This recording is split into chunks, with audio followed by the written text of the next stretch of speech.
Then Pilate took Yeshua and had him flogged. The soldiers also twisted together a crown of thorns, put it on his head, and threw a purple robe around him. And they repeatedly came up to him and said, "Hail, King of the Jews," and were slapping his face. Pilate went outside again and said to them, "Look, I'm bringing him outside to you to let you know I find no grounds for charging him." Then Yeshua came out wearing the crown of thorns and the purple robe. Pilate said to them, "Here is the man." When the chief priests and the temple police saw him, they shouted, "Crucify, crucify." Pilate responded, "Take him and crucify him yourselves, for I find no grounds for charging him." "We have a law," the Jews replied to him, "and according to that law he must die, because he made himself the Son of God." When Pilate heard this statement, he was more afraid than ever. He went back into the headquarters and asked Yeshua, "Where are you from?" But Yeshua did not give him an answer, so Pilate said to him, "You are not talking to me. Don't you know that I have the authority to release you and the authority to crucify you? You would have no authority over me at all." Yeshua answered him, "If it hadn't been given you from above. This is why the one who handed me over to you has the greater sin." From that moment, Pilate made every effort to release him. But the Jews shouted, "If you release this man, you are not Caesar's friend. Anyone who makes himself a king opposes Caesar." When Pilate heard these words, he brought Yeshua outside. He sat down on the judge's bench in a place called the Stone Pavement, but in Hebrew, Gabbatha. It was the preparation day for the Passover, and it was about 6 in the morning. When he told Then he told the Jews, "Here is your king." But they shouted, take him away, crucify him." Pilate said to them, "Should I crucify your king?" "We have no king but Caesar," the chief priests answered. So then, because of them, he handed him over to be crucified. Therefore they took Yeshua away, carrying his own cross. He went out to what is called Skull Place, which in Hebrew is called Golgotha.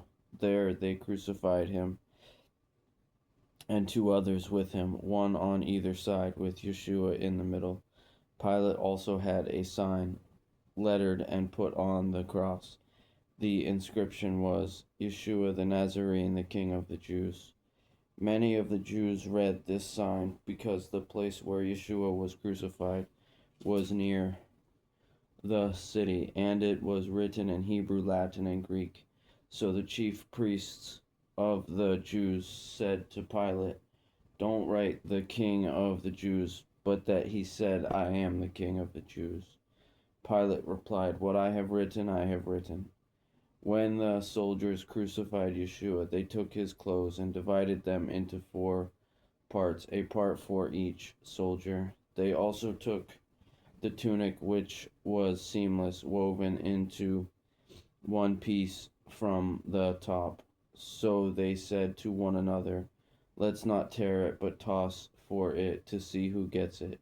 They did this to fulfill the scripture that says, "They divided my clothes among themselves, and they cast lots for my clothing."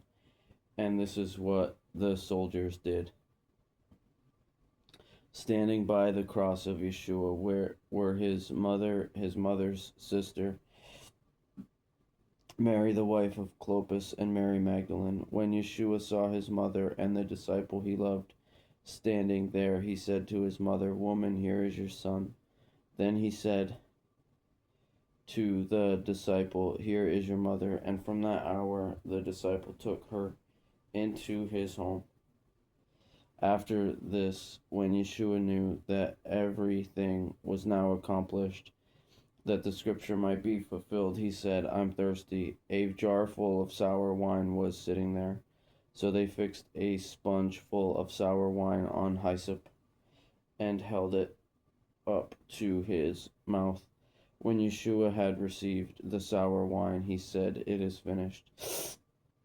Then, bowing his head, he gave up his spirit. Since it was the preparation day, the Jews did not want the bodies to remain on the cross on the Sabbath, for that Sabbath was a special day. They requested that Pilate have the men's legs broken and that their bodies be taken away. So the soldiers came and broke the legs of the first man and of the other one who had been crucified with him. When they came to Yeshua, they did not break his legs, since they saw that he was already dead. But one of the soldiers pierced his side with a spear, and at once blood and water came out. He who saw this has testified, so that you also may believe. His testimony is true, and he knows he is telling the truth. For these things happened so that the scripture would be fulfilled. Not one of his bones will be broken. Also, another scripture says, "They will look at the one they pierced." After this, Joseph of Arimathea, who was a disciple of Yeshua, but secretly because of his fear of the Jews, asked Pilate that he might remove Yeshua's body. Pilate gave him permission, so he came and took his body away. Nicodemus, who had previously come to him at night, also came, bringing a mixture of about 75 pounds of myrrh and aloes. Then they took Yeshua's body and wrapped it in linen cloths with the aromatic spices, according to the burial custom of the Jews. There was a garden in the place where he was crucified. A new tomb was in the garden. No one had yet been placed in it. They placed Yeshua there because of the Jewish preparation, and since the tomb was nearby.